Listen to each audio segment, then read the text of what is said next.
মা, আমা, মা। এতি বাবা, ডাকতো কেন? তোর ঠাকুমা কোথায় রে?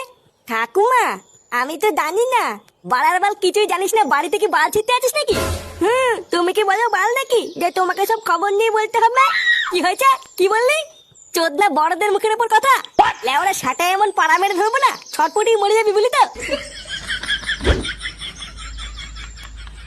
এই তুই সাত সকাল বলে কোথায় গা মারাতে গেছিলিস রে? আমি আমি তো হাঁটতে গেছিলাম। ওইসব বালছাল হাঁটাহুটা বন্ধ কর, বুঝলি তো? লেওরা নিজের ছেলেকে একটু খেয়াল কর। যত সব বালছাল ছেলেপেলেদের সাথে মেশা শুরু করেছে। এ, আমি যদি ওকে দেখবো তাহলে তুমি সারাদিন বাড়িতে বসে বসে কি বার করবা? ওর জন্য কি আমি সকালবেলা একটু হাঁটতেও যেতে পারবো না নাকি? কি বললি? যত বড় মুখ নয় তত বড় কথা। বাড়া যদি হাঁটতেই যেতে হয় তাহলে কাল থেকে ওকে সাথে নিয়ে যাবি, না হলে আর কাল থেকে হাঁটতে যাবি না। কথাটা যেন মাথায় থাকে। আর ভিড় বাড়া, একটু হাঁটতে গিয়েও শান্তি নেই, এখন আবার এই বাড়ার বালটাকেও সাথে নিয়ে যেতে হবে।